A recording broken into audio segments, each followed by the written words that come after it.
나 이거 시집 같아. 막 시작 없애. 시작합시다. 네, 시작할게요. 다 받으셨죠?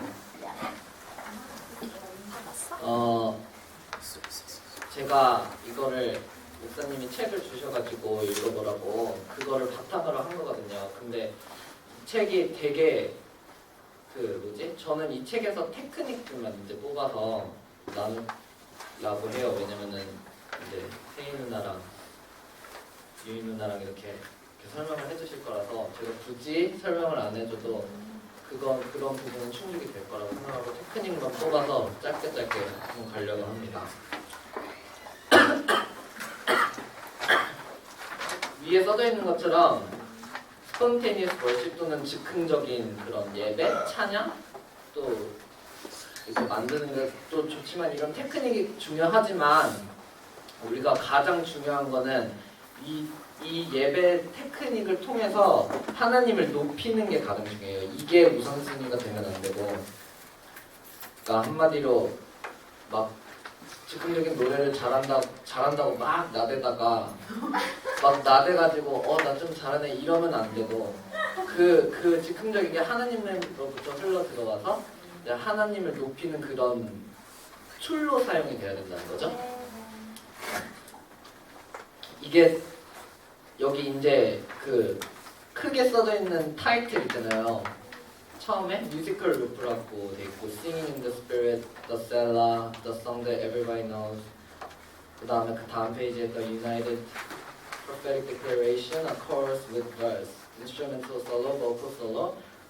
네, 이게 주제예요. 근데 이게 순서는 만약에 우리가 실제로 스폰테니어스 월십을 할 때 순서는 그렇게 상관이 없는 거예요. 근데 저는 이 책에 나와 적혀져 있는 대로 정리를 한 거라서 그 순서는 굳이 이렇게 신경 안 쓰셔도 돼요. 그러니까 첫 번째 짧게 할게요. 딱 설명해주고.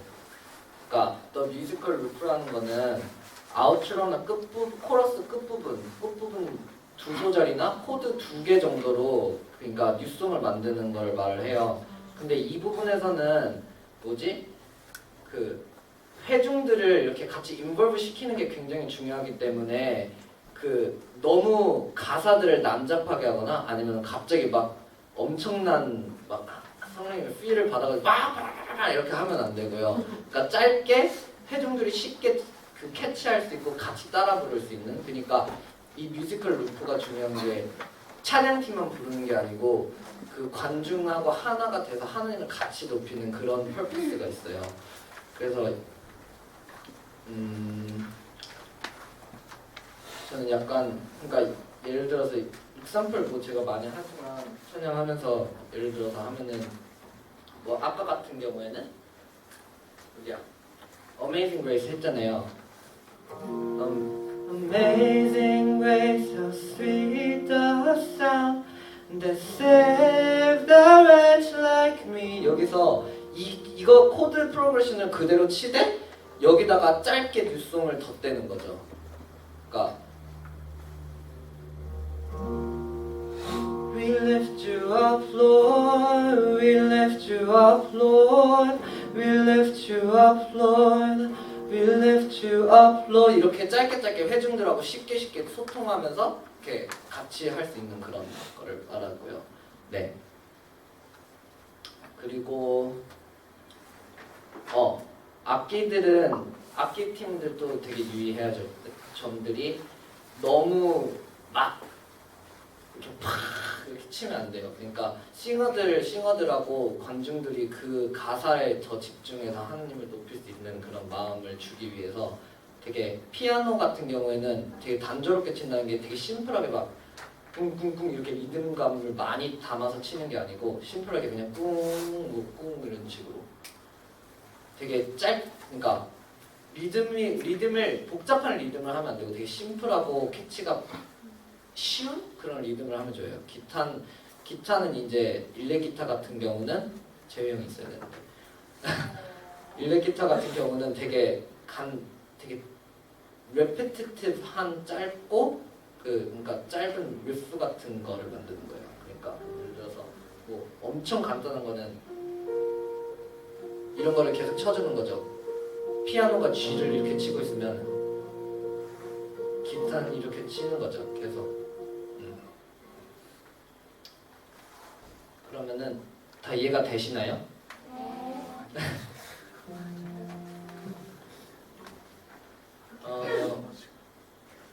그리고 익삼플들은 이게 싱어들이 가끔 전 많이 느끼지만 싱어들이 인볼브가 안 돼요. 그러니까 싱어들을 가장 리더들이 만약에 뉴송을 할 때 싱어들 인볼브를 가장 쉽게 시키는 방법이 그러니까 그 뉴송을 할 타임을 세트를 해놓고 그러니까 시간을 정해놓으라는 게 아니고 그러니까 그 음악 그러니까 그 곡하는 세션에서 그거를 나눠 그러니까 여기서는 뉴송을 하는 타임이다 이렇게 나눠놓고 리더서부터 뉴송을 시작을 합니다. 그 코러스에다가 그러니까 가사를 더 지우는 거죠 한마디로. 그러니까 리더가 시작을 해서 싱어들 한 명 한 명씩 돌아가는 거예요. 근데 이게 원래 회중들하고 같이 연합해서 같이 부르는 게 목적이잖아요. 그래서 한 소절씩만 딱 부르고 다음 싱어로 넘어가고 또 다음 싱어로 넘어가고 그러니까 그런 식으로 반복을 해서 하다가 만약에 어떤 사람의 그게 너무 좋았어요. 그러면은 그 사람이 그거를 한 번 불렀을 때 같이 싱어들이 따라서 불러주는 거예요. 그러니까 뉴송을 할 때 그 턴을 해서 하는 거죠 한마디로. 그러니까 리더가 처음에 시작을 하면은 다른 사람들은 다 조용히 있고 리더만 싱잉을 하는 거죠. 그러니까 하나의 방법 중 하나예요 이거는. 그러면 이제 Singing in the Spirit. 그러니까 이 부분은 읽을게요 그냥. 이 부분은 찬양팀에서 하나님이 주시는 말씀을 전하는 목적보다 회중들이 하나님하고 원투원 릴레이션십을 가지게 해주는 시간이라고 보는 게 이해가 가장 쉽다. 대부분 예배팀들은 후렴 부분에 즉흥적으로 하는 게 편하기 때문에가 빠졌네요. 위에 동일한 포맷으로 하지만 꼭 그렇게 하지는 않아도 돼요. 그러니까 코러스 코드를 가지고 이 Singing in the Spirit을 할 수 있는데 Singing in the Spirit하고 이 위에 설명한 뮤지컬 루프가 다른 부분은 Singing in the Spirit은 이제 아까 말했듯이 이제 좀 뭐라 그러지 찬양팀이 중심이 되는 게 아니고 관중들이 기도하는 거를 이제 메인 포인트로 해서 하는 거죠. 그러니까 딱히 막 리듬이 정해지지가 않았어요. 이게 보통 할 수 있는 게 코러스 할 때 할 수도 있고 그 곡이 끝났을 때 다음 코드를 뭘 칠지 모르잖아요. 그러니까 맞잖아요. 그 곡 넘어갈 때 코드가 없잖아요. 예를 들어서 키가 다를 수도 있고 그러면은 그 중간 부분에 있을 확률이 되게 높아요. 아니면은 곡 중에 인터루드나 그러니까 거기서 이제 그냥 뉴송을 만들어서 계속 하는 거죠. 여기서는 이제 프로페틱 메시지가 들어갈 수도 있고 여러 가지가 들어갈 수가 있는 그런 걸 가지고 있는 거예요. 그 Singing in the Spirit이.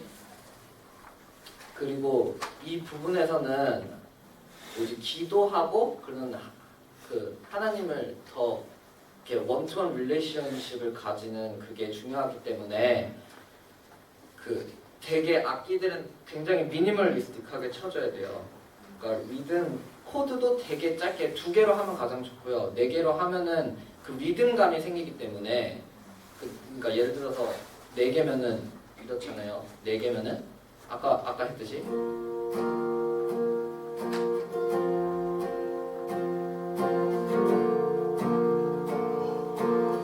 이러면은 따 이런 리듬이 생기잖아요. 그러니까 그런 리듬이 생기는 것보다는 그러니까 피아노로 치는 가장 설명하기 쉬운 게 패드를 깐다 그래야 되죠? 그러니까 이렇게 쭉 하고 이렇게 쭉 울리는 그런 소리 있잖아요. 그러니까 이렇게 쭉 울리는 그런 리듬? 그래서 회중들이 하나님한테 더 집중할 수 있도록. 그리고 또 찬양팀들은 중요한 게 이게 막 한 명이 이렇게 막 가사를 넣어서 이렇게 찬양을 해요. 하나님을 찬양을 하는데 한 명 한 명 마이크를 다 잡고 그걸 하면 되게 난잡할 수가 있거든요. 왜냐면 우리가 회중들이 하나님한테 그 관계를 가지는 거를 목적으로 하기 때문에 그러니까 찬양팀들은 좀 뭐라 그러지? 그러니까 회중들이 찬양팀이 되는 거고 우리가 관중이 되는 그런 부분이라고 봐도 돼요. 어떻게 보면은. 그러니까 예를 들어서 싱어 한 명이 막 이렇게 노래를 불러요. Oh Jesus we need you 뭐 이렇게 막 해요. 그러면은 옆에 찬양팀들은 이렇게 마이크를 놓고 방언 기도를 할 수도 있고 아니면은 흐밍을 할 수 있어요. 그러니까 막 아니면 방언송이나 라라라라 막 이런 방언을 붙여서 이렇게 찬양을 하는 거죠. 그 다음에 The Cellar. 이 부분은 부르는 곡이 끝나거나 아니면 뉴송 세션으로 넘어갈 때 있는 세션이라고 설명해서 가장 편하다. 그러니까 아까 말한 Singing in the Spirit하고 그 타임 프레임이 되게 비슷하게 들어와요. The Cellar가. 그러니까 Singing in the Spirit은 방법이고 The Cellar는 이제 그거죠. 타임 프레임에서 보면 되는 거죠. 근데 이 부분에서 또 Singing in the Spirit 같은 경우는 회중이 이렇게 되는 거지만 그 The Cellar 부분은 그런 점이 강해요. 그러니까 아까는 회중이 중심이었지만은 이제는 다 같이 또 다시 중심이 되는 그런 게 되는 거죠. 그러니까 보통 찬양 시작하기 전에, 그러니까 딱 처음 첫 곡 할 때 그 되게 엠티한 그 아무도 집중 안 해주는 그런 시간대 하는 걸 셀라라고 하거든요. 그 되게 침침하고 아무도 집중 안 할 것 같은 그 시간에 되게 이때는 뭐 코드를 정해놓고 하면 좋지만은 일단 아직 실력이 다들 이게 호흡이 어느 정도 돼야 그것도 즉흥적으로 할 수 있기 때문에 코드를 정해놓는 게 좋은 것 같아요. 일단 저희 같은 경우에는. 그래서 코드를 정해놓고 그 코드에서 이제 리더가 이런 걸 이렇게 멘트 같은 거 날려주면 좋아요. 그러니까 하나님한테 더 집중합시다 뭐 이런 멘트. Let's focus on Jesus. 저번 주에 제가 했듯이 계속 예수님 이름 선포하고 계속 이렇게 치면서 했잖아요. 그러니까 그런 식으로 하면은 예배 찬양하기 전에 회중들이 하나님하고 그 하나님한테 더 포커스할 수 있는 첫 곡 할 때 되게 사람들이 흐려지거나 막 그러잖아요. 인터루드 중간에 시작이거나 곡이 끝나거나 인터루드 중간에 그 부분들에 해서 하는 게 셀라예요. 그래서 곡들의 흐름이 깨지지 않게 해주는 그런 툴이에요. 그리고 더 셀라에는 그 뮤지컬 룹에서 아까 했던 그 짧고 그 회중들하고 같이 할 수 있는 그것도 포함이 될 수가 있어요. 그 다음에 The Song That Everybody Knows. 이 부분은 진짜 말 그대로 모두가 아는 노래를 찬양하는 것을 말한다. 예배 중 하나님의 감동으로 어떤 곡을 떠올려 주시면 그걸 부르는 것을 말을 한다.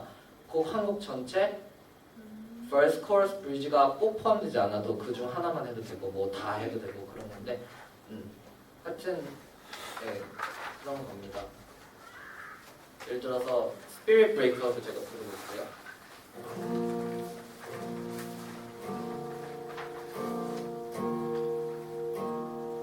Spirit Breaker이 아니구나. 뭐였지?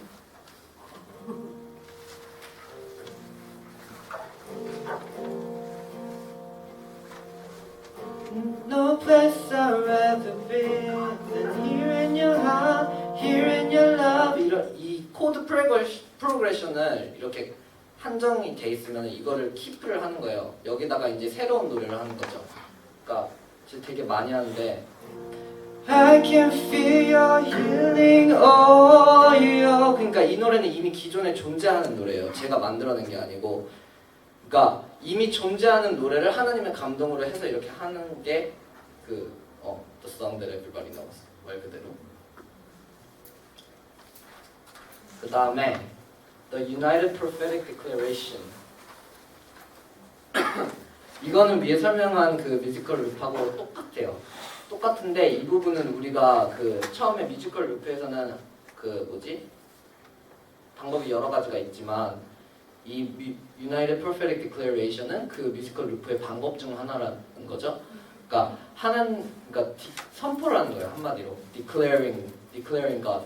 그러니까 예를 들면은 우리의 갈급함을 선포하는 거. Jesus we're hungry for you 막 이런 식으로 뭐 계속 할 수도 있고 아니면은 하나님의 행하심 막 이런 거를 선포할 수도 있고 선포할 수도 있지만 있습니다. 그 다음에 책에는 없는데 제가 하면서 제가 찬양을 하면서 느낀 거는 United Prophetic Declaration 부분에서 사단을 대적하는 그런 선포도 포함이 된다고 저는 생각을 해요. 왜냐면은 하나님을 높이고 또 사단을 우리가 이렇게 하나님의 힘을 이렇게 누르는 거기 때문에 선포를 하는 거잖아요. 그러니까 그래서 그것도 포함이 되는 것 같아요. 그 다음에 chorus with verse. 이거는 곡의 코러스를 가지고 뉴송을 만드는 거예요. 한마디로. 그러니까 보컬들이 누구나도 할 수 있고, 그러니까 뭐 원래는 전부 다 같이 하는 게 좋지만, 그러니까 누구든 나서서 먼저 할 수 있고, 누군가가 나가서 이렇게 보컬 솔로를 했을 때, 그러니까 다른 사람들은 이제 뒤에 조금 빠져서 흐밍을 해주든가 아니면은 방음성을 해주든가 이렇게 받쳐줘야 돼요. 아니면은 그 사람이 하는 노래에다가 흐밍으로 화음을 넣을 수도 있고 그런 식으로 이렇게 어프로치를 할 수 있어요. 이거는 처음에는 그러니까 이것도 연습이 많이 필요하기 때문에 솔로이기 때문에 연습이 많이 필요하기 때문에 처음에 이게 저희 같은 경우는 연습을 하고 어떤 사람이 이거를 할지 정해놓고 하는 게 더 좋은 방법인 것 같아요. 한마디로 그냥 코러스를 계속 치는데 거기다가 이제 가사를 넣는데 아까 뮤지컬 루프에서는 되게 짧게 한다고 그랬잖아요. 그 짧게 하는 게 아니고 코러스 코드는 계속 킵on 하되 그러니까 아까 말했던 것처럼 그러니까 찬양을 계속 할 수 있어요. 그러니까 찬양을 만드는 거예요. 예를 들자면은 성경 구절을 가지고 이렇게 찬양을 할 수도 있는데 제가 짧게 예를 한번 드릴게요.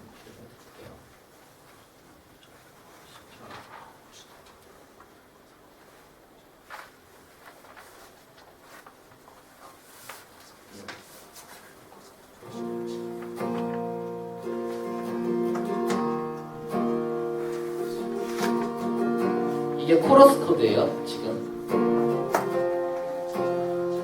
Oh, I trust in the Lord for safety. How foolish of you to say to me, fly away like a bird to the mountain. Because the wicked have drawn their bows and armed their arrows to shoot from the shadow like good people. 이런 식으로 할 수가 있는 거예요. 뭐 하나님이 말씀을 주셔서 그거를 할 수도 있지만 그 성경책을 가지고 하나님한테 이제 선포식으로 할 수도 있고 어프로치하는 방법은 되게 다양해요. 그 다음에 그 코러스 버스를 하기 가장 좋은 그 부분의 세션들은 시작하는 곡의 코러스에서 이걸 하는 게 되게 좋아요. 왜냐면 그러면 이제 회중들이 하나님을 더 집중할 수 있게 해주는 어떤 소스가 될 수가 있어요. 그리고 선포나 예언적 찬양 다음, 그러니까 아까 말한 United Prophetic Declaration 같은 경우에는 이제 여러 사람들이 막 선포를 하기 시작할 거 아니에요. 그러면은 그거를 가지고 그 선포한 거를 정리해서 한마디로 이렇게 불러주는, 짧게는 아니고 되게 하여튼 이렇게 정리를 해서 불러주는 거죠. 다른 사람들이 다 같이 그 압축된 거를 이해할 수 있게 회중들하고 찬양팀들하고 전부 다. 그 다음에 설교 끝나고. 근데 이 설교 끝나고가 제가 조금 이해가 안 됐는데 한국 전형적인 설교라고 생각을 하면 안 되는 것 같아요. 그러니까 외국인들은 설교하는 방법이 되게 다르거든요. 그러니까 예를 들어서 베델 같은 경우는 찬양팀이 찬양을 해요. 찬양을 먼저 하고 찬양을 하는 도중 이렇게 설교자가 이렇게 들어와요. 들어와서 이렇게 막 설교를 해요. 그럼 막 이렇게 소리 지를 수도 있고. 근데 그때 말하는 그런 설교를 말하는 것 같아요. 제가 보기에는. 그러니까 티피컬한 티피컬한 교회들이 하는 그런 설교들이 아니라, 그러니까 설교 끝내고 그 찬양 드리는 그런 부분에서 하는 게 아니라, 그러니까 한마디로 흐름 안에 있다는 거예요. 이것도. 그러니까 예를 들어서 설교를 하면은, 그러니까 목사님, 우리 교회 같은 경우는 목사님이 설교를 하면은 그 비전송 하잖아요. 그러니까 거기서 하면은 이게 뭔가 딱딱 끊기잖아요. 그런 딱딱 끊기는 그런 맥락이 아니고 이렇게 물처럼 흘러가는 이런 맥락인 거죠. 한마디로 설교하고 찬양이 함께 되는 거죠.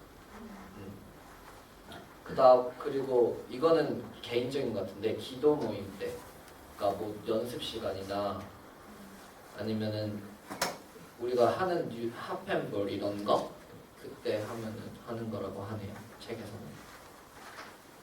그다음에 이거는 이제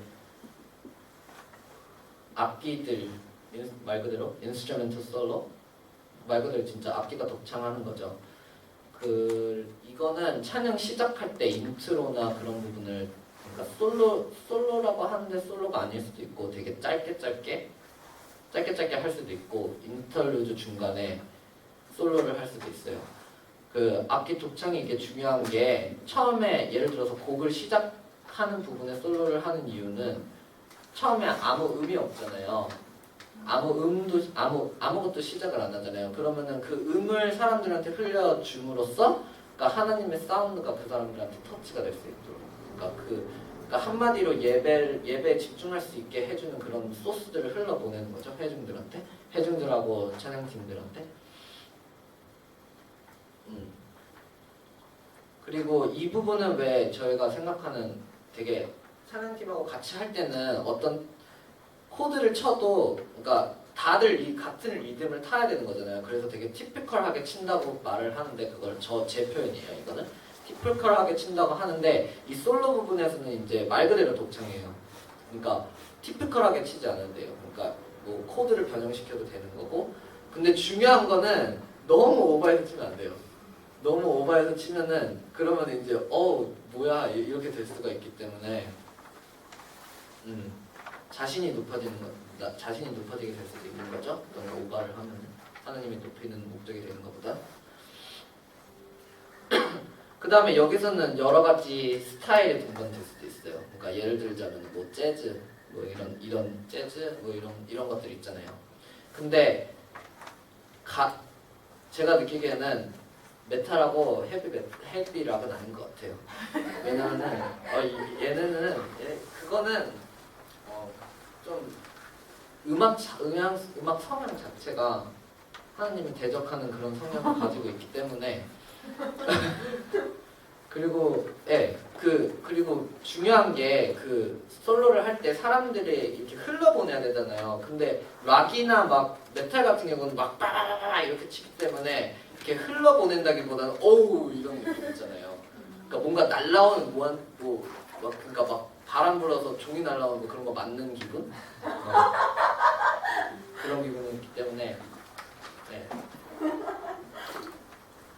그 다음에 마지막 보컬 솔로, 말 그대로 보컬 솔로. 하나님을 향한 기도나 찬송, 교회를 위한 권면, 예언이 포함이 될 수가 있어요. 이때는 말 그대로 보컬 솔로니까 목소리가 악기인 거예요. 여기서는. 그러니까 그래서 목소리가 메인 악기이기 때문에, 그러니까 목소리가 솔로를 하는 거죠, 한마디로. 그렇기 때문에 악기들이 칠 거면은 목소리를 받쳐줘야 돼요. 그러니까 막 피아노 막 난잡하게 막 빵빵 빵빵빵빵 이렇게 치는 게 아니고 그냥 뿡 해가지고 목소리를 이렇게 베이스 시켜주는 거죠. 기타도 물론이고 드럼도 되게 미니멀리스틱하게 쳐서 목소리를 돋보이게 해주는 게 중요해요. 그리고 보컬 솔로 하는 사람은 아까 말했듯이 주의할 것은 너무 튀려고 하면 안 됩니다. 너무 튀려면은 이제 자기가 높아지게 되는 거죠, 한마디로. 예를 들어서 오버하는 거에 예를 들자면은 막 소울하는 사람들 있잖아요. 막 이런 거 하는 사람들. 그러니까 그런 거를 하는 게 아닙니다. 하나님을 높이면 솔로도 할 때도 잔잔하게 하면 되게 편해요. 처음에 할 때 하면은, 그러니까 뭔가 빌드업 된 상태에서는 이렇게 팡 터뜨리는 것도 좋지만은 곡 시작할 때는 사람들이 집중을 해야 하기 때문에 이렇게 잔잔한 솔로를 이렇게 해주는 것도 좋아요. 그리고 이 보컬 솔로가 꼭 악기가 포함이 안 돼도 돼요. 그러니까 곡 시작하거나 아니면 인터루드에 곡 끝나고 나서 그 다음 곡으로 넘어가기 전에 그냥 보컬들만 찬양을 할 수가 있어요. 곡 끝날 때도 저희가 악기를 안 치고 찬양팀들만 목소리로 찬양팀하고 회중들하고 목소리만 하는 거 있잖아요. 그게 보컬 솔로의 한 파트이긴 해요. 그러니까 한마디로 목소리로만 하나님을 높이는 거죠. 그 되게 느낌이 달라요. 악기가 포함된 거하고 목소리로만 하나님을 높이는 거하고 그때는 리듬감 이런 게 좀 상실이 되긴 하지만은 그래도 네 하나님을 만날 수 있는 좋은 통로가 되는 것 같습니다. 그리고 허니성 그러니까 방금 제가 이제 다 설명한 것들 이런 것을 뭐 예배할 때 모두 다 포함을 시켜야 된다는 건 아니에요. 그러니까 꼭 이 모든 걸 다 포함시켜야 스폰테니어스 월십이 아니고 그러니까 이 부분들을 이제 사용하고 싶은 것들 쓰고 사용하지 않은 것들은 사용하지 않아도 되고 그러니까 만약에 그리고 이제 이 테크닉들을 사용할 때 이미 존재하는 곡을 우리가 따라 부르는 게 아니고 우리가 존재하는 곡을 따라 부르는 게 아니고 그러니까 이제 그 자리에서만 유일하게 생길 수 있는 새로운 노래가 되는 거죠. 한마디로. 그러니까 있는 곡을 변형을 시킨다기보다는 하나님한테 높이는 그러니까 그 한 타임만 부를 수 있는 유일한 곡이 되는 거예요. 그 예배가 그 곡들이. 감사합니다.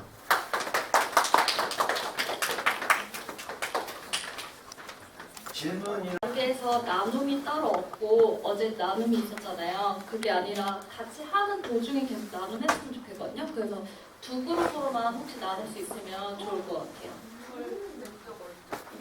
형제 자매 할까요?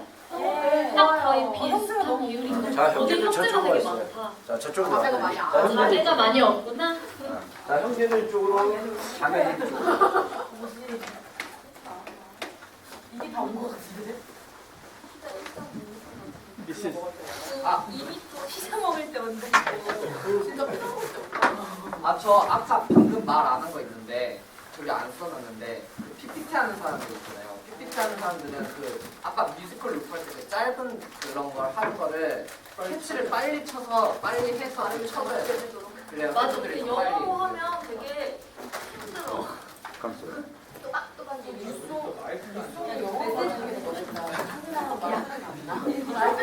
맞아요. 하시니까 요즘 더 해야 되나?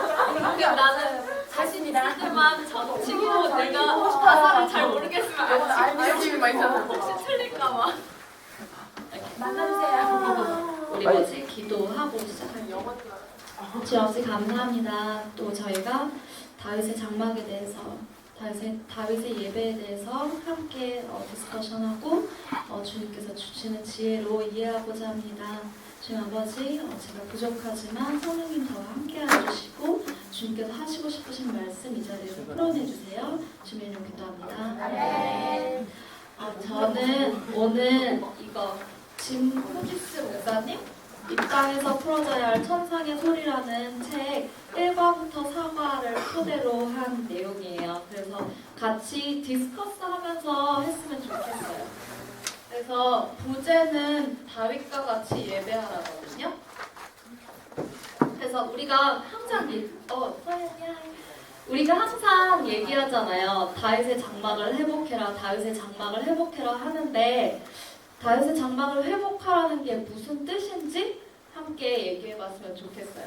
그래서 오늘 할 내용은 우리가 다윗의 예배가 뭔지, 다윗이 드렸던 예배, 그러니까 다윗이 왕이 되기 전에 그 양치던 시절에 드렸던 예배가 뭔지 함께 묵상해보고, 그리고 다윗의 장막이 뭔지, 왕이 됐을 때 왕이 다윗의 장막을 지어서 예배를 했잖아요. 그게 뭔지, 그리고 이걸 토대로 해서 우리의 예배의 초점이 어디에 있어야 할지 이렇게 세 가지 크게 얘기해 보고 싶어요. 그래서 맞아. 다윗 구글에 찾으니까 저게 나왔어요. 다윗의 예배가 맨 처음 시작이 된 게 다윗이 아버지의 양들을 돌봤잖아요. 동산 같은 데서. 그곳에서 이제 다윗이 매일매일 예배를 드렸대요. 근데 그 예배가 다윗의 장막에서 드려진 예배의 가장 기본적인 토대, 파운데이션이 된 거예요. 그래서 우리가 이 시간에 그룹끼리 모여서 다윗의 예배, 그러니까 그때 양들 치면서 드렸던 예배가 어떤 모양이었을지 어떻게 드렸을지 각자 의견 나누는 시간 한 뭐 3분에서 5분 정도 네. 서로 의견 나누고 묵상해봤으면 좋겠어요.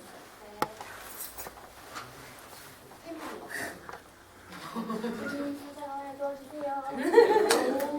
진지하게 받아들이는. 저는 저 동산이 아니었을 것 같아요. 약간 사원이나 이런 광야 이런 데 풀이 거의 없잖아요. 거기는 풀 찾아달라고 그러고 애기랑 잃어버리면 애기랑 찾아달라고 그러고 저 진짜 미디어가 없잖아요. 사원님이랑 맞아 해줄 것 같아요. 양치러 가자. 양치는 법. 야나 지금 양치고 있음. 양 하나 잃어버렸음. 아빠도 죽었다. 유유를 채착 보내주고. 양과 나 페이스북에 올리고 아 오늘은 덥다 찰칵 이랬을 것 같은데 저 시대 듣자니 좋았네요.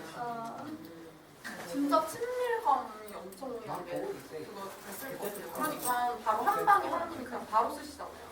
골리앗 못 지르고 계속 전쟁 나가게 하고 막 세우시잖아요.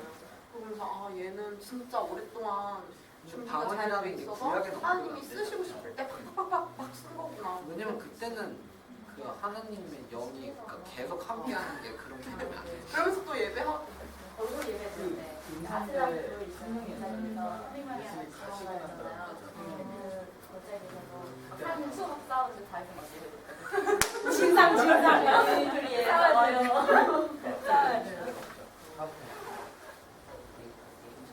진짜 잘할 것 같아요. 하프. 사울한테 가가지고 이러고 근데 다윗이 하프 진짜 이거 다윗이 한번 치니까 사울이 막 사울이 막 안경을 그랬으니까 아 어디에 어디에 하루 종일 하프 치는 거. 너는 잘할 수 있어. 합수가 1억? 일단 1억. 1억. 저건 좀 다른 학교야. 아 그래요? 검은 거. 소리가 없어져. 그거 제3성경 할때 저것도 막 만들어보자고. 그랬던 것 같아요. 저는 다윗이 약간 술 취한 사람처럼 예배해 주셨을 것 같아요. 성경이 막 춤추면서 막 저기 초원이든 광야든 자기밖에 없으니까 자유. 진짜 자유하다. 아 주님 막 이러면서 어디를 춤추고 자연 속에서. 우리는 막 이렇게 이렇게 정확한 뭐라 딱 어디 뭐 동굴 이런 데가 아니라 뭐 그렇게 돼 교회 있는데 있으면 또 좋겠지만 거기서 어디 저기서 막 자유롭게 위를 자기가 치는 샤프가 앉아있는 데서 나온다든가 아 주님 너무 좋아요 그래서 진짜 어떻게 보면 술 취한 사람처럼 진짜 양밖에 없어. 군대에서 하프 들고 오면은 그 뭐냐 오디션도 안 보고 넘긴대요. 하프가 엄청 크잖아요. 하프 하나 있으면 그냥 게임 끝이래요. 다뭐 양치러 다니고 그런 게 당연할 거라고 생각하는데 그게 아니라 다윗은 정말 미움을 받는 아들이었기 때문에 양이나 풀을 다니는 거 되게 힘들고 고된 일이었대. 근데 저는 그거 하나님을 정말 찬양했다는 거는 자기 마음 가운데 정말 사랑하는 마음이 우러나왔다는 거라고 나는 생각해요. 때문에 저는 하나님께서 다윗의 장막을 회복하라는 것은 나를 그만큼 더 사랑하고 진정으로 찬양해달라는 너무너무 무적 치유도 아무 하지 않았어요. 다윗 쓴소리가 엄청났을 것 같아요. 아빠한테도 버림받고. 엄청 길어요? 그래서 내 생각에는 여자라 그러잖아. 야사다 야사. 여자의 사랑을 그래서 이렇게 카페로 맞아 맞아. 내적 치유. 진짜 붙이는 것도 있고요. 그 다윗이 친구는 하프가 아니고 라이언. 거절감도 미니 엄청나고. 하프. 이렇게 들고 이렇게 치는 거. 그뭐 그리스 로마 신의 아폴로가 치는 거 있잖아요.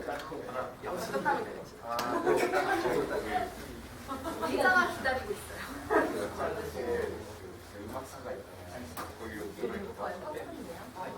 아, 진짜? 라이언. 짭짤하면 해야 아무것도 없어요. 아무것이요? 그거 라이트. 막상 끝났으면 각 그룹에서 한두 개씩 이게 right or wrong 답은 없거든요. 그러니까 그 책에서 나온 게 몇 가지가 있지만 물론 좋은 얘기 나왔을 것 같아서 몇 개씩만 얘기해봤으면 좋겠어요. 기현이 나온 얘기 중에 하나님을 그러니까 더 엄청 집중하는 그런 관계를 갖는 그거였죠.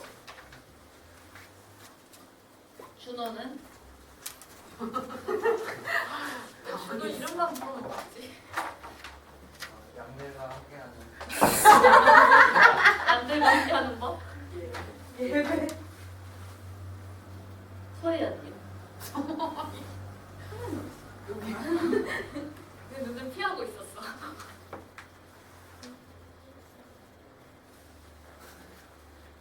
다른 사람. 경미? 다윗 그냥 이렇게 아까 전에 우리 아까 내가 엄청 신나게 얘기하면서 그냥 정말 그 자기의 그 숨소리와 막 내적인 그런 힘든 상황 가운데 있지만 버림을 받고 그 와중에 정말 자유하고 솔직한 그게 그런 예배였던 것 같아요. 다 정말 틀린 답이 없으니까 책에서 나왔던 얘기 몇 가지, 다윗의 예배가 뭔지 몇 가지만 얘기해보면, 첫 번째는 우리 얘기했던 대로 다윗은 하나님과 되게 깊은 관계에 있던 사람이에요. 그래서 다윗은 자신의 마음을 주님께 쏟아붓고, 그 시간이 되게 힘든 시간이었잖아요. 양을 돌볼 때 아까 얘기했던 대로 자매 모임에서 나왔던 대로 가족들에게 다 미움받고 이럴 때 하나님한테밖에 집중할 수 없었던 그 시간에 하나님한테 자신의 마음을 다 쏟아붓고, 그리고 하나님을 알아가고 예배를 우선순위로 삼았던 그 시절에 그 다윗의 장막을 지었을 때 그 예배의 가장 기초 토대가 됐었대요. 그래서 그 다윗이 시편 23편 1장에 우리가 잘 아는 노래에 나오지만 여호와는 나의 목자시니라는 고백을 하잖아요. 이 고백이 다윗이 하나님과 얼마나 가까웠는지를 가장 잘 보여주는 단편적인 글이래요. 왜냐하면은 다윗이 목자였잖아요.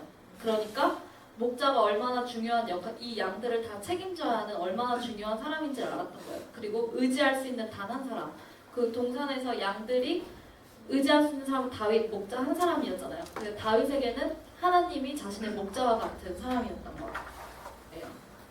그리고 다윗은 여호와는 이 세상 어떤 곳이 아닌 천국으로 인도할 목자라는 깊은 신뢰가 있었던 거라고 책에서 나왔고요. 또 두 번째는 다윗은 하늘의 소리를 되게 갈망하는 사람이었대요. 그래서 이 땅에 있는 노래가 아니라, 그래서 다윗이 악기를 만들잖아요. 그러니까 항상 다윗은 하늘의 소리를 내고 싶어 했고, 예배를 하면서도 하늘의 악기는 뭘까를 항상 궁금해했던 사람이었어요. 그래서 같이 저거 역대상 23장 5절 같이 읽어볼게요. 4,000명은 문지기요 4,000명은 그가 여호와께 찬송을 드리기 위하여 만든 악기로 찬송하는 자들이라. 아멘. 그래서 다윗은 성경에서 보면 예배하는 악기를 개발한 사람, 첫 사람이래요. 그 사람밖에 없고 다윗밖에. 그래서 다윗이 하나님을 찬양하기 즐거워하고 사모하기를 정말로 즐거워했던 사람이라는 거. 그리고 세 번째는 첫 번째랑 비슷한 내용일 수도 있지만 하나님의 임재를 구했던 사람이래요. 하나님과 깊은 관계가 있었기 때문에 하나님의 임재를 정말로 간절히 갈망하였다. 그래서 다윗은 이렇게 우리가 예배드리는, 좀 이따 나오겠지만 모세 성전도 나오겠지만 거기서 드려지는 예배로는 만족이 안 됐던 거예요. 그러니까 그냥 어떤 순서를 정해서 형식적인 제사나 예배로는 자기의 하나님과 관계를 만족시킬 수가 없었던 거예요. 그래서 하나님의 임재를 간절히 구했던 사람인데, 그래서 시편 40편의 6절부터 8절까지 보면 다윗이 얼마나 주님의 임재를 구했는지 나오거든요. 그래서 제가 읽어보면, 뒤쪽에 읽어보면, 나의 하나님이여 내가 주의 뜻을 행하기를 즐기오니 주의 법이 나의 심중에 있나이다 라고 하거든요. 그래서 다윗은 누구보다 하나님의 마음을 원했던 자고, 알기 원했던 자고, 하나님의 마음에 있기를 원했던 자고, 그리고 그 제사가 행위로만 드리는 제사가 얼마나 의미가 없었던지를 가장 잘 알고 있었던 사람 중 하나였대요. 그래서 제가 묵상을 했을 때 우리가 다윗의 장막 얘기를 되게 많이 듣잖아요. 목사님한테 막 다윗의 장막은 뭐고, 우리가 솔로몬의 성전도 배웠었고 막 모세 그런 것도 배웠었고 다 배웠었잖아요. 그때 되게 우리가 찬양팀으로서 하나님의 임재를 구하는 찬양이 뭘까 되게 고민을 했었던 적이 있어요. 그러니까 내가 하는 찬양은 그냥 매일매일 하는 찬양은 하나님의 임재를 구하는 찬양이 아닌가? 라는 생각이 들었었던 적이 있어요. 그래서 그걸 고민했을 때 목사님 거기에 유튜브 링크 하나 있어요? 네? 그 부분 한번 제가 이 찬양 들었을 때 아니 짧게 이 찬양 들었을 때 저는 하나님의 임재를 구하는 찬양이 이거구나 라는 생각이 들었었거든요. 이거 틀어주라고? 네, 그 3분 10초까지 멈춰있어요. 우리 다 아는 우리 많이 부르는 찬양인데 나오면 들을게요. 지저스 컬처의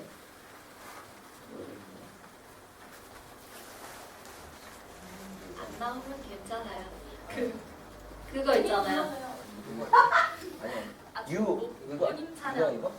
그거 있잖아요. I don't wanna talk about you like 그 노래 like a night in the room. 이 노래를 듣는데 이거 아니야. 이거 아니지.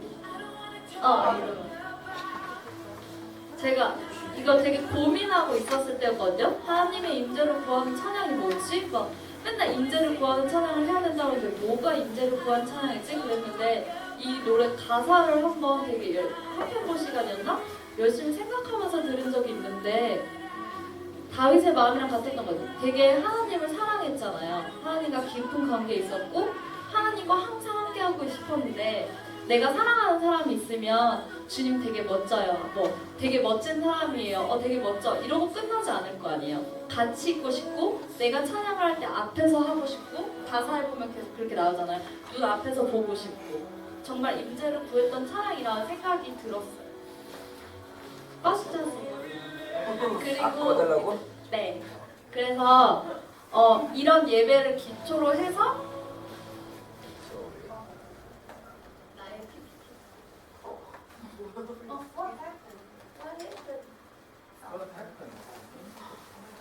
나의 다시 해야겠다.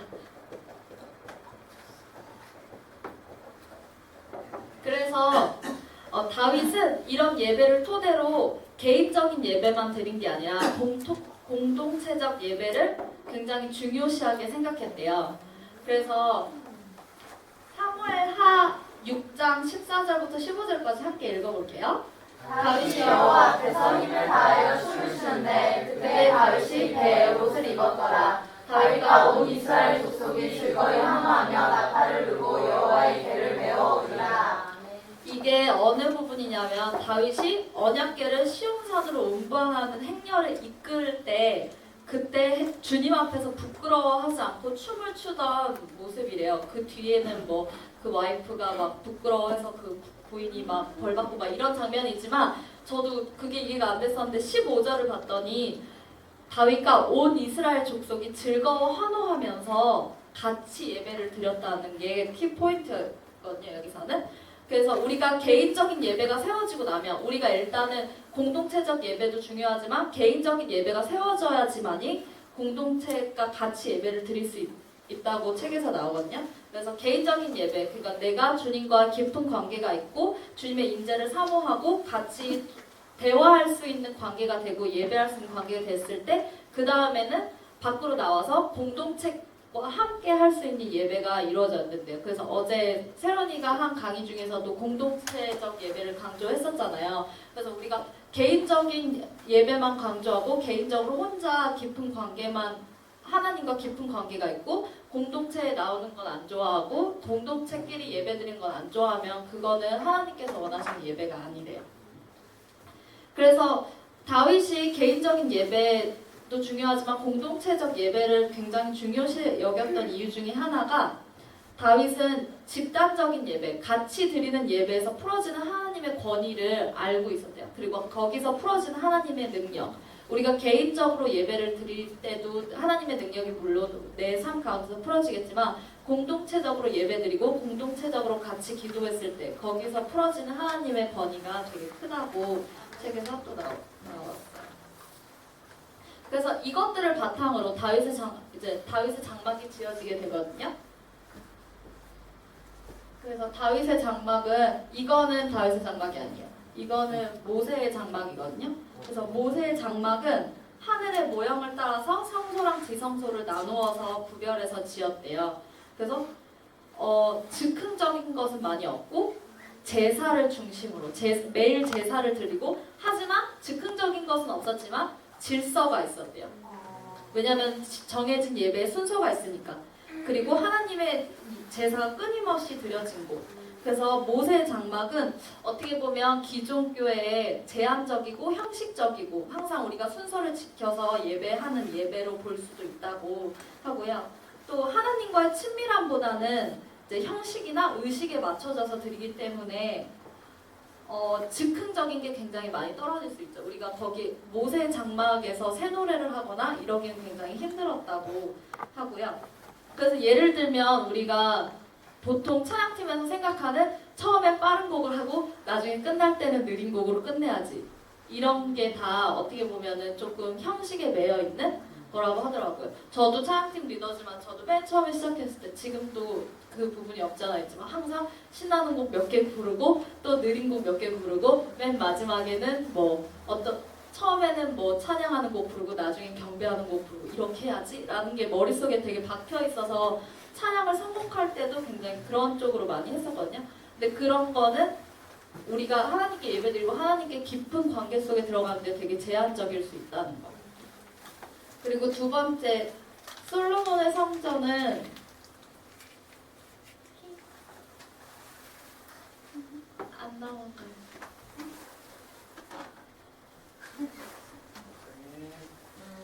솔로몬의 성전은 우리가 그 성경 어느 부분이죠? 보면 솔로몬의 성전이 어떻게 지어졌는지, 금을 얼마나 썼고 이런 게 끊임없이 나오잖아요. 그 가장 큰 특징은 되게 크고 화려했다는 거가 특징이고요. 우리가 이제 세 번째 볼 거는 다윗의 장막이거든요. 그래서 우리가 다윗의 장막에 대해서 우리가 맨날 다윗의 장막을 회복하자, 다윗의 장막을 회복하자 하는데, 이걸 준비하면서 갑자기 저 혼자 앉아 다윗의 장막이 뭐지? 라는 생각을 하게 됐어요. 그래서 정리를 이제 크게 세 포인트로 했는데, 시간 관계상 시연은 안 하고 하나씩 같이 할게요. 그래서 다윗의 장막의 첫 번째로는 맨 처음으로 성소와 지성소의 구분이 없어진, 그래서 우리가 직접 들어가서 하나님의 영광을 눈으로 볼 수 있었던, 그러니까 정말로 다윗이 원했던 하나님과의 임재를 함께 할 수 있는, 하나님과의 깊은 관계를 가질 수 있던 첫 번째 예배 장소였다. 그리고 두 번째는 우리 목사님이 항상 강조하시는 끊임없는 찬양, 24/7 예배가 드려졌던 곳. 그래서 주로 하는 일이 중요한 거는 제사가 아니라 양을 죽이고 뭐를 죽여서 제물을 드리는 제사가 아니라 24시간 찬양이 끊이지 않았던 곳이라는 거. 그리고 세 번째는 첫 번째랑 연결이 될 수 있지만 끊임없는 하나님의 임재가 있었던 곳, 그곳이 다윗의 장막이라는 거. 그래서 다윗의 장막의 회복을 얘기할 때 이 책에서는 다윗의 장막의 회복에서 말하는 회복의 의미는 그냥 다윗의 장막 그 예전 모습으로 돌아가자 이게 아니라 그거보다 더 나은 모습으로 가자라는 게 그 책에서 키포인트거든요. 그래서 우리가 다윗의 장막을 확실히 이해했을 때, 그게 뭔지 확실히 마음으로 이해했을 때 그거보다 더 깊은 하나님의 임재를 우리는 지금 갈 수 있다고 믿고 그렇게 나아가야 할 것 같아요. 그래서 마지막으로는 우리가 새 노래를 해야 되는 이유. 새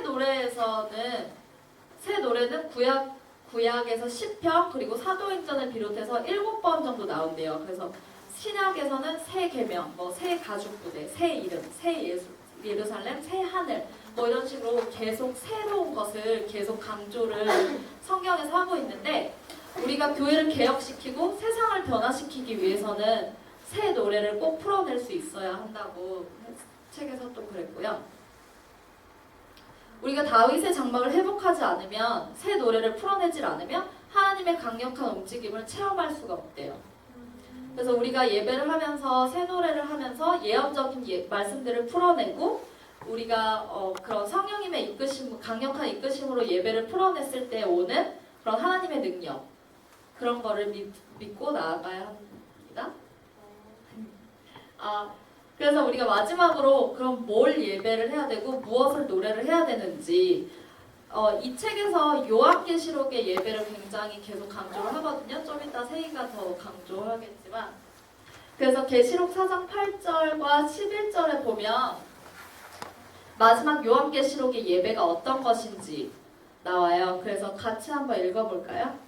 거룩하다 거룩하다 주 하나님 곧 전능하시며 전에도 계셨고 이제도 계시고 장차 오시리시라. 우리 주 하나님이여 영광과 존귀와 권능을 받으시는 것이 합당하오니 주께서 만물을 지으신지라. 만물이 주의 뜻대로 있었고 또 지으심을 받았나이다. 아멘. 이처럼 성경에서 지금 나오는 것처럼 우리는 하나님에 대한 우리 여호와 하나님에 대한 환호와 그 하나님을 찬양하는 게 초점이 되는 예배를 지금 드려야 한다고 하고요.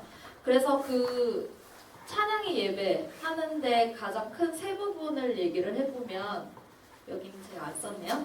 가장 큰 세 부분을 얘기해보면 첫 번째는 하나님의 거룩하심을 우리가 예배 중에 찬양 중에 선포해야 된대요. 그래서 하나님의 거룩하심이라는 게 하나님의 특별하심이라고도 다른 말로 얘기한다고 하고요. 그분은 거룩함으로 따지면 그분은 우리 이 세상에 아는 우리가 알고 있는 어떤 거에도 비교를 할 수가 없고 그리고 우리 세상에 사는 우리 사람들이 그분에 이를 수도 없는 그 거룩함의 경지에 있는 분이 우리 하나님인데 그 거룩함이라는 건 완벽하다는 것도 포함이 되고요. 그리고 도덕적인 것도 포함이 된대요. 그래서 제가 이제 오늘 아침에 묵상을 하면서 생각했던 건 우리가 찬양팀이잖아요. 그래서 우리가 예배의 가장 시작을 알리는 사람들인데 그래서 유나 간사님도 저한테 제가 이제 찬양팀 리더다 보니까 하셨던 그때 말씀인데 우리 찬양팀이 가장 먼저 예배에 서 있는 사람들이기 때문에 우리가 가장 먼저 거룩해야 될 사람이라고 그래서 그 말씀을 해달라고 하셨거든요. 우리 찬양팀한테 우리가 가장 먼저 거룩해져야 한다고. 근데 찬스를 찾지 못했는데 갑자기 이게 거룩하심이 나오더라고요. 그래서 우리가 거룩한 삶을 살아야 된다는 게 되게 한 가지로만 정의가 되는 건 아닌 것 같아요. 그러니까 우리가 물론 뭐가 있을까요? 살면서 뭐 술도 마시면 안 되고 뭣도 안 되고 뭐 이런 것도 있지만 가장 기본적인 거로는 우리의 말, 그리고 우리의 마음, 행동, 옷차림 다 포함이 되겠죠. 저도 계속 고쳐나가는 부분이고 우리 모두 다 고쳐나가야 할 부분이고 더 임프루브 해야 될 부분이라고 생각하기 때문에 우리가 주님을 닮아가는 사람이잖아요. 닮아가고 싶어하는 사람이고 닮아가야 할 사람들이기 때문에 우리가 찬양팀으로서 좀 더 거룩한 삶을 살 수 있었으면 좋겠고요.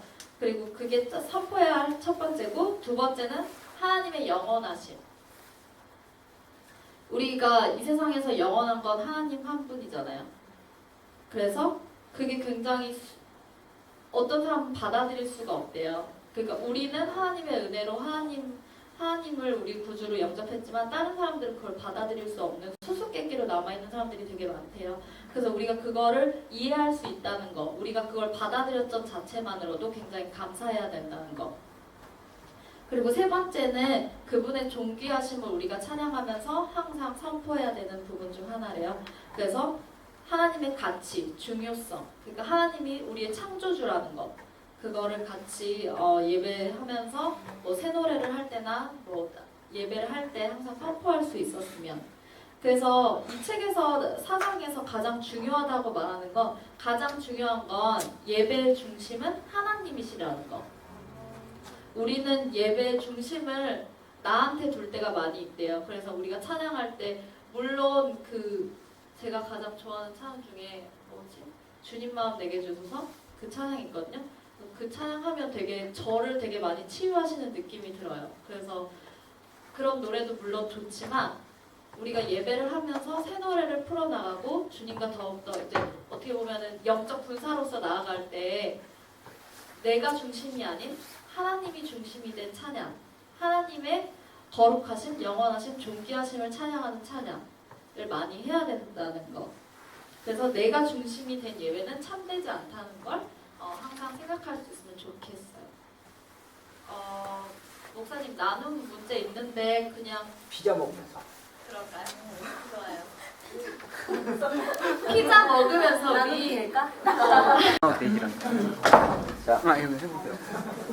아 이거 해줘 켜줘 저기 켜줘요. 아니 저기 저기. 아 진짜?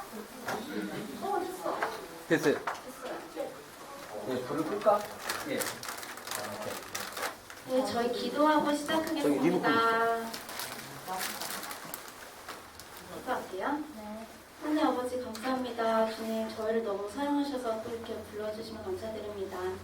주님 지금 이 시간 주님 마음에 더 잘 아는 시간 되게 해주세요. 주님 그리고 지금 저희 생각과 마음과 말을 주장하여 주시옵소서. 성령님 처음부터 끝까지 인도해 주세요. 예수님 이름으로 기도드렸습니다. 네. 네, 제가 할 건요. 유희 언니가 첫 번째 파트를 했고요. 이어서 두 번째 파트를 하는 거예요. 천상의 소리, 이 땅에 풀어져야 할 천상의 소리. 처음으로 볼 말씀은 예배의 거룩한 전환. 아까 말씀드렸죠. 그 모세의 장막에서 다윗의 장막으로 옮겨진 거. 근데 이 시대의 사람들도 변화를 겪은 거예요. 그래가지고 여기 쭉 보면은 모세의 장막은 기브온에서 동물로 제사, 아침 저녁 제사, 1년에 한 번 하나님의 쉐카이나 영광이 속죄일의 지성소 안에서, 그리고 다윗의 장막은 예루살렘 시온산 지정된 찬양팀이 24시간 동안 찬양과 예배, 감출 수 없는 하나님의 영광이 모든 사람에게 있었습니다. 그래가지고 보는 게 AD 30년부터 AD 70년까지 예루살렘 도성에는 두 가지 예배 질서가 있었대요. 왜냐면은 이제 예수님이 죽으신 다음에 그 새 언약의 질서가 계시됐는데 그것을 받아들이지 못한 사람들은 계속해서 옛 언약의 질서로 예배를 드렸던 거예요. 그런데 하나님의 어린 양이 단번에 드린 바 되었기에 더 이상 동물 제사는 필요하지 않았어요.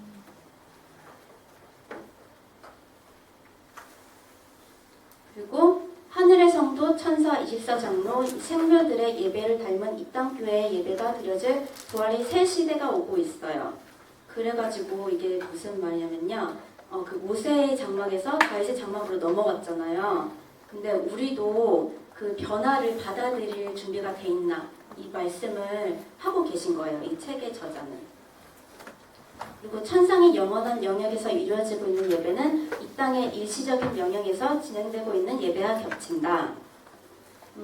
이게 무슨 말이냐면요. 제가 집에서 이렇게 막 예배 드리다가 막 이렇게 막 뛰고 찬양하면서 있었어요. 막 춤추고. 근데 갑자기 너무 민망한 거예요. 막 세상에서 저 혼자 춤추고 있는 것 같은 기분? 그래서 주님 민망해요 이랬어요. 그러니까 주님이 그 다윗은 지금도 나의 보좌 앞에서 춤추고 있다고 그런 마음 주셨어요. 그래서 괜찮아졌어요. 아, 다윗왕도 같이 춤추고 있구나 이러면서.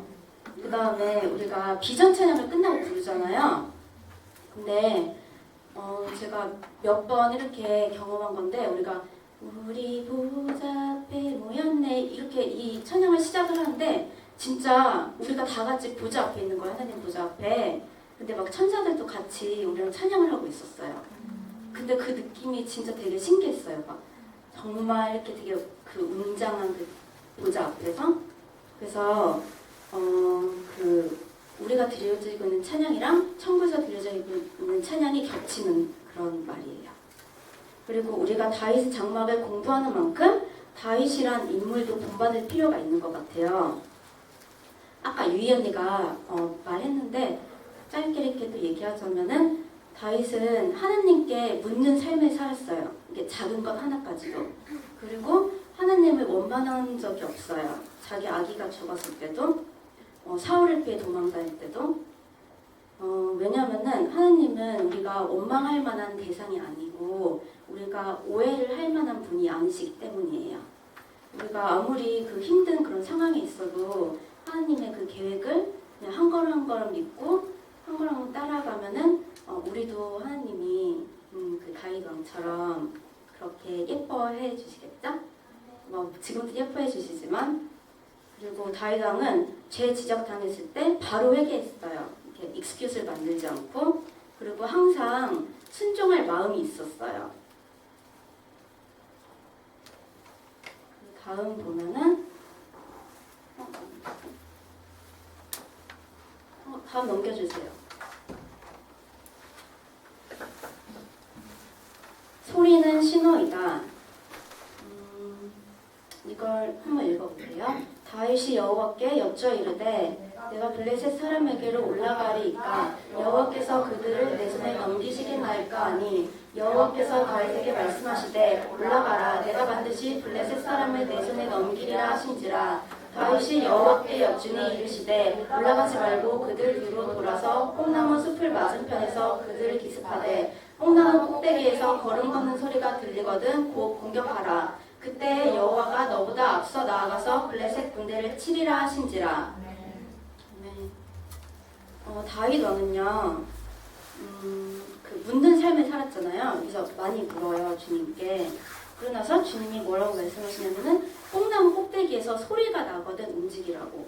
그게 주님의 군대가 먼저 가서 그 적들 블레셋 군대들을 무찌르겠다는 그런 말씀이었어요. 그래서 우리가 소리에 민감해져야 된다는 그런 말이에요. 그 천상의 소리와 움직임이 이 땅에 우리의 행동을 결정해야 한다는, 그리고 우리의 소리를 듣고 그 소리에 따르는 것이 예배와 중보기도에서 우리가 취해야 할 도전입니다. 그럼 요한계시록의 소리를 한번 볼게요. 요한계시록은 소리로 가득 차 있어요. 예를 들면은 많은 물소리가 있고요. 나팔 소리가 있고 번개와 음성, 우레소리가 있고 검은구 소리, 예를 든 거예요. 더 많은 소리가 있어요. 그럼 헬라어로 소리가 뭔지 알아볼게요. 헬라어로 소리는 폰이다. 소리, 음성 이란 뜻인데 예를 들어서 물소리, 나팔소리, 바람소리, 사람의 말과 발성, 그리고 성경적 예배를 묘사하는 말들이 있는데요. 표현적, 기쁨이 충만한, 활기 넘치는 우레소리, 이런 성경적 그 예배를 묘사하는 말들이 있어요. 다윗의 장막에서도 마찬가지로 천상의 예배는 악기와 음성으로 가득 차 있어요. 그럼 요한계시록적 예배의 요소 5가지를 보겠습니다. 첫 번째는 공동체적이에요. 우리는 요한계시록적 예배를 이 땅에 풀어놓아야 하는데요. 공동체적이잖아요. 현대 예배 가운데는 개인주의 성향이 너무 강해요. 예를 들면은 내가 주제가 된 노래들, 주님 절 떠나지 마세요 이런 거 있잖아요. 근데 예배는 하나님과 하나님 나라의 목적이 되어야 되고, 그리고 또 더 나아가서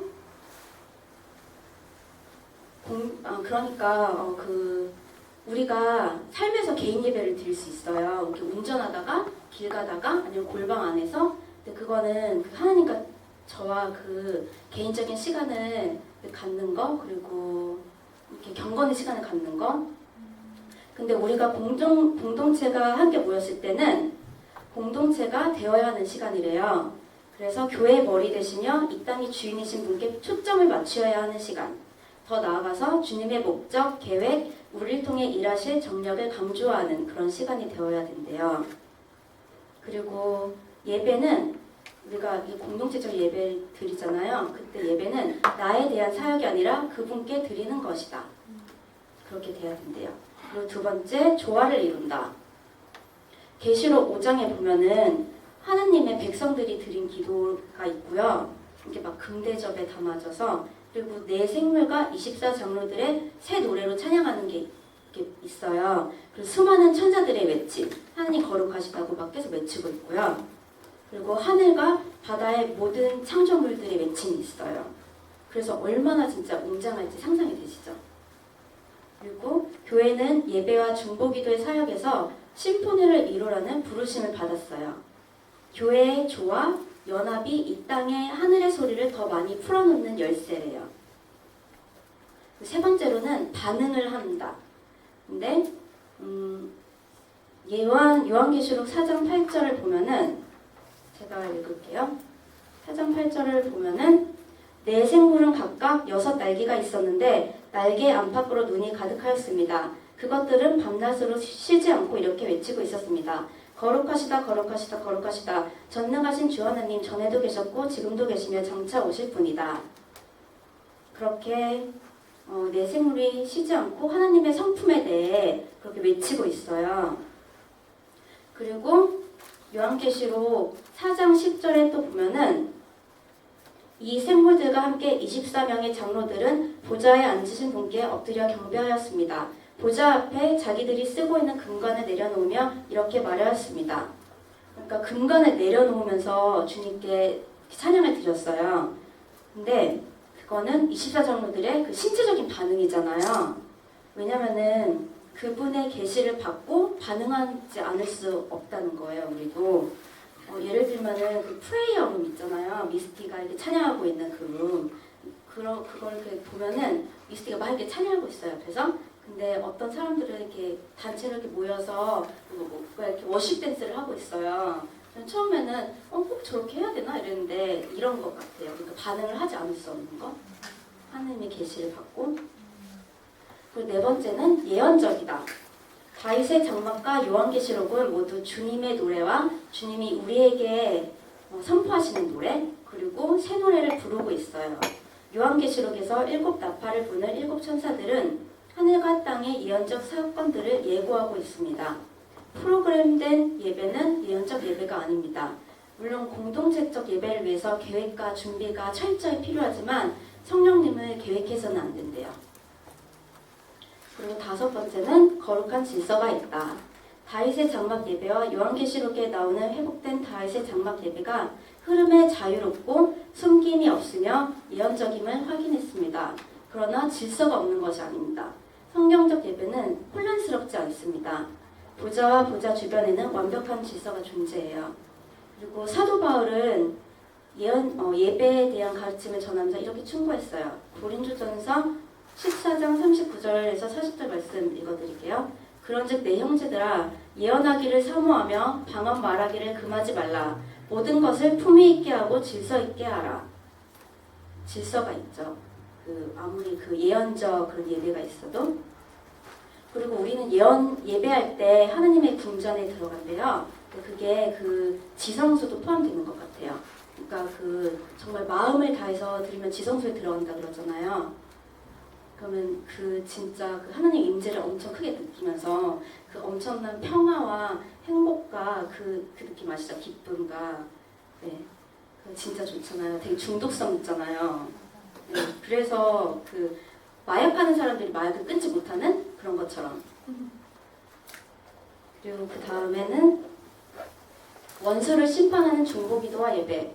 이거는 저도 조금 생소했어요.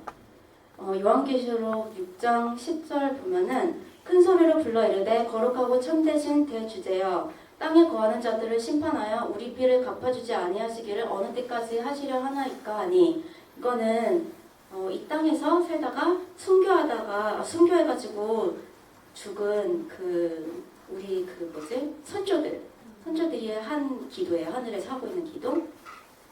그 영혼들의 부르짖음. 근데 이게 시편이 나오는 심판기도의 본물들과 되게 유사해요. 제가 몇 개만 읽어드릴게요. 시편 10절, 2절. 시편 2절. 악한 자가 교만하여 가련한 자를 심히 압박하오니 그들이 자기가 베푼 깨에 빠지게 하소서. 악인의 팔을 꺾으소서. 우리 막 이런 심판기도 잘 안 하게 되잖아요. 근데 이렇게 해야 된대요. 여호와여 나와 다투는 자와 다투시고 나와 싸우는 자와 싸우소서. 그들을 바람 앞에 겨워 갖게 하시고 여호와의 천사가 그들을 몰아내게 하소서. 그들의 길을 어둡고 미끄럽게 하시며 여호와의 천사가 그들을 뒤쫓게 하소서. 멸망이 순식간에 그에게 닥치게 하시며 그가 숨긴 그물에 자기가 잡히게 하시며 멸망 중에 떨어지게 하소서.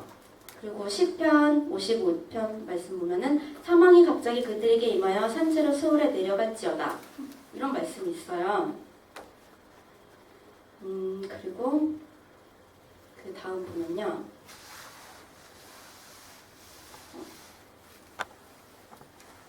베드로와 요한이 예수님께 전하다가 감옥에 갇힌 적이 몇 번 있잖아요. 근데 감옥에 갇혔다가 예수님을 더 이상 전하지 말라고 협박받고 풀려난 후에 베드로와 요한의 보고를 듣기 위해서 사도들이랑 교회들이 모여가지고 다 같이 했던 기도가 시편 2편이에요. 시편 2편을 가지고 베드로와 요한 기도를 했어요. 그 성도들과 함께. 그게 뭐냐면 어찌하여 이방 나라들이 분노하며 민족들이 헛된 일을 꾸미는가. 세상의 궁한들이 나서며 관원들이 서럽게 하여 여호와와 그의 기름 부음 받은 자를 대적하며 우리가 그들의 맹 것을 끊고 그의 결박을 벗어버리자 하는도다. 이렇게 기도를 했어요. 우리는 그 다윗이 그랬던 것처럼 복음의 대적에 맞서야 해요. 특히 우리 복음에 반하는 종교 체제, 요한계시록에는 바빌론이라고 나오고요. 그리고 우리를 대적하는 정부 체제, 그리고 짐승이라고 나오죠. 그리고 우리 시대에 대한 예언적 묘사가 될 수 있어요. 이게 그래서 대적들을 맞서야 된대요. 그리고 그래서 제가 이 시편 말씀을 이거 읽으면서 되게 좋은 거예요. 제 남편 보고 그랬어요. 네. 왜냐면은 이게 우리가 살면서 우리의 대적들이 있잖아요. 저는 특히 운전을 시작해서 막 성격이 나오고 있어요. 쟤 뭐냐고 막. 네. 저 혼자 운전하면서 막 짜증내고 하느님 저 사람 저거 막 이러면서 그러고 있어요. 막 삐 막 이러고 심한 말은 안 하지만 네. 근데 차라리 그렇게 하는 것보다 시편 말씀을 이용해서 해야겠다 이렇게 생각을 했어요. 근데 그렇게 하면 안 된대요. 또 왜냐면은 심판 기도는 개인적인 안갚음을 금한다. 성경은 개인적 안갚음을 금한대요. 로마서 말씀 보면은 내 사랑하는 자들아 너희가 친히 원수를 갚지 말고 하나님의 진노하심에 맡기라. 기록되었으되 원수 갚는 것이 내게 있으니 내가 갚으리라고 주께서 말씀하시니라. 그리고 마태복음 말씀은 나는 너에게 이르노니 너희 원수를 사랑하며 너희를 박해하는 자를 위하여 기도하라 이러셨어요. 그래서 그냥 이제 내가 어딜 갔을 때 레스토랑 갔을 때 서비스가 안 좋으면은 주님 저 웨이트를 예수님을 축복합니다 이렇게 하기로 결정을 했어요. 네, 쉽진 않겠지만 그리고 심판 기도는 의를 세우기 위한 갈망이에요. 그러니까 이게 사랑이 없는 게 아니에요. 왜냐면 이 땅의 정의를 위해서 기도를 하기 때문이에요. 정의가 실현되지 않아서 억압받는 자들이 고통당하는 것이 사랑이 없는 거예요. 이 땅의 정의가 승리하도록 하기 위한 하나님의 행하심이 교회의 심판 기도예요. 그래서 이 승리를 풀어놓는 게 교회 심판 기도고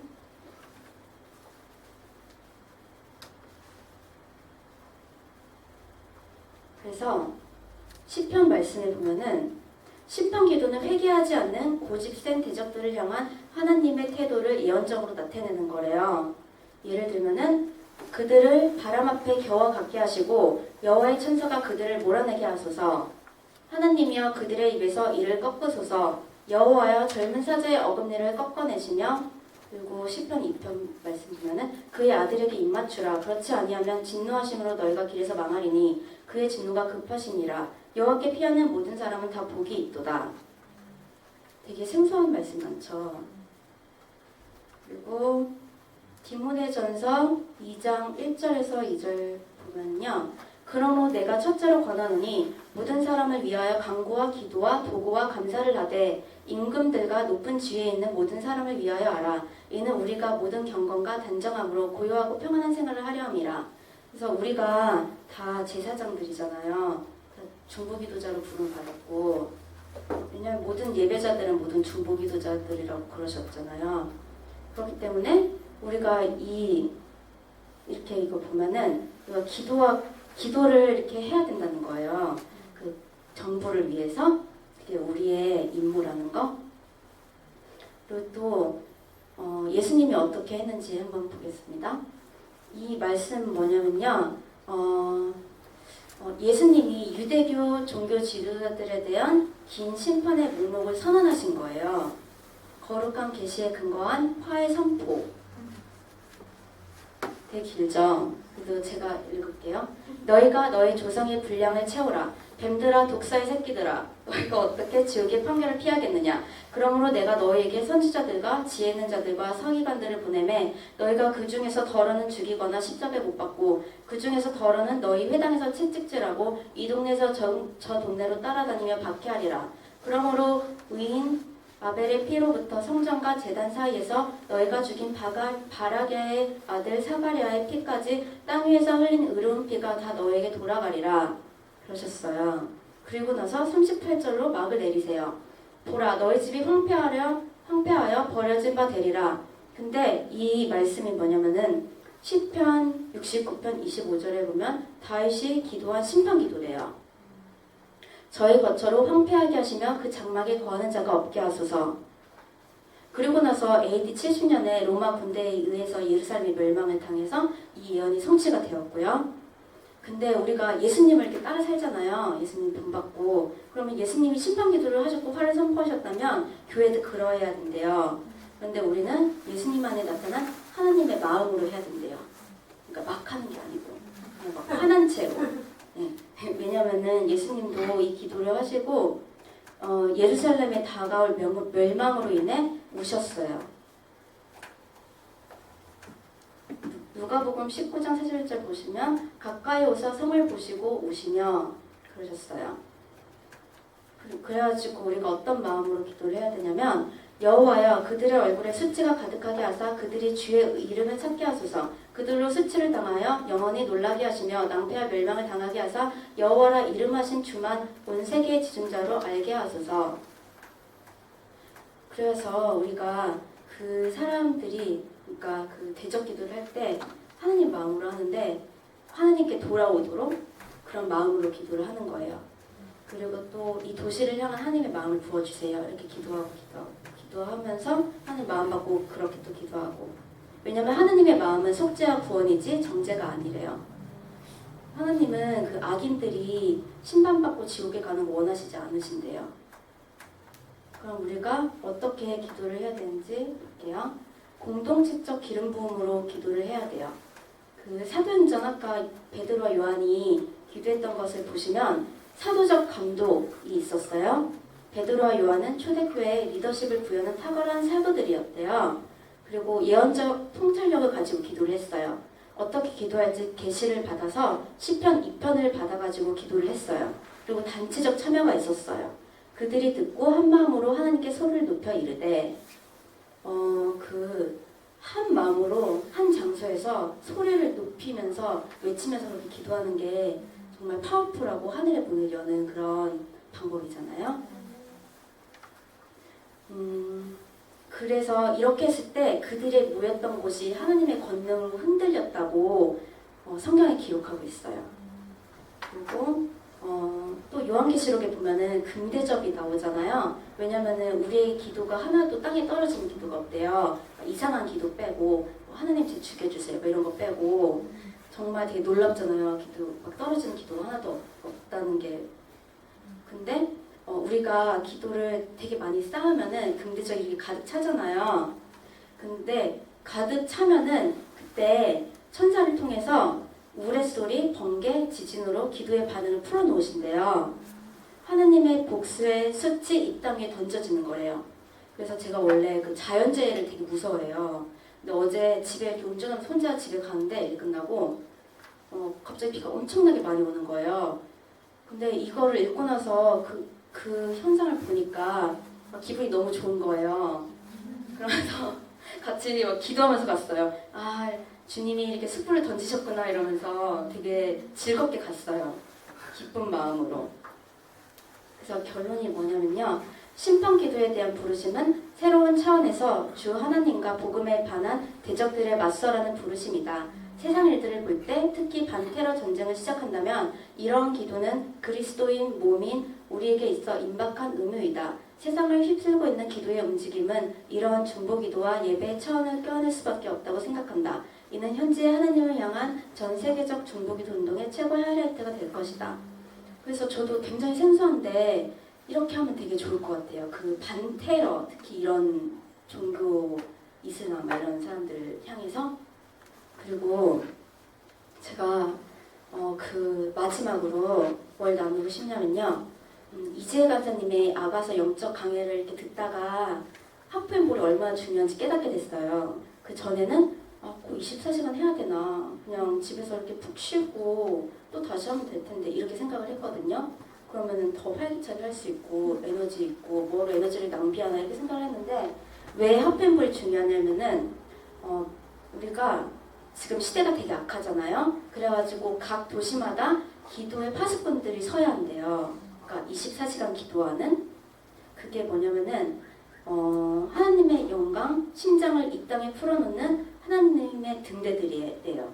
시편인가 거기에 와치하우스라고 나오거든요. 그리고 이제 이 처소에서 우리가 계속 기도를 하면 기도가 쌓이잖아요. 그러면은 우리가 기도했던 기름 부음이라는 게 하늘 문을 열고 이 하느님의 임재가, 영광이 이 처소에 머무는 거예요. 그래서 그냥 귀신 들린 사람이 들어오기만 해도 귀신이 떠나가고 이런 일들이 일어나는 거예요.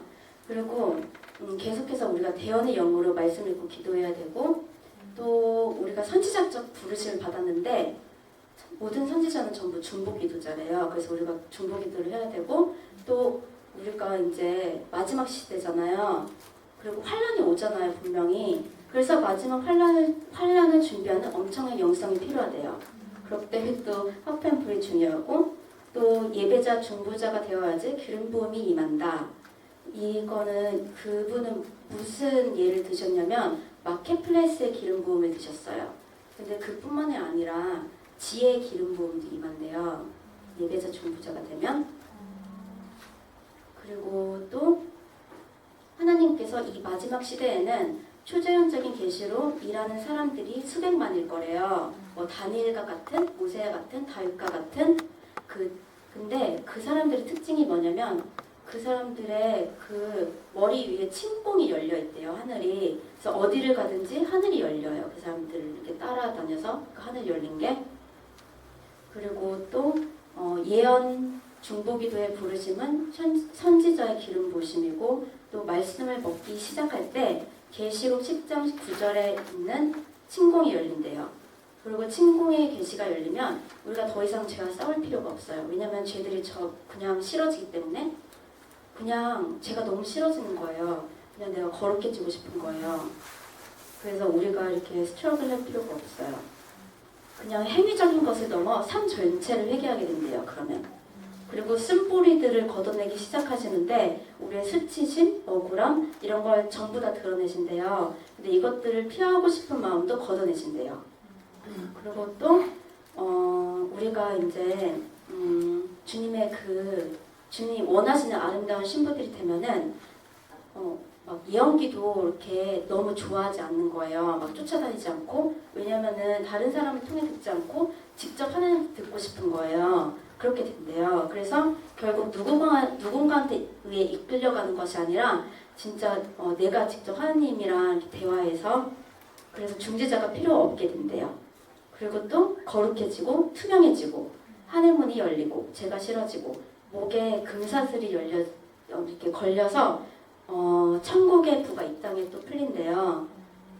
네, 그런 말씀이 있어요. 근데 우리는 부에게 초점 맞추는 게 아니고 예수님한테 초점 맞추는 거죠. 왜냐하면 천국은 예수님을 아는 사람이 가는 게 아니고 예수님을 사랑하는 사람이 가는 거잖아요. 네, 그래서 제가 그냥 한 건 이게 다예요. 네, 감사합니다.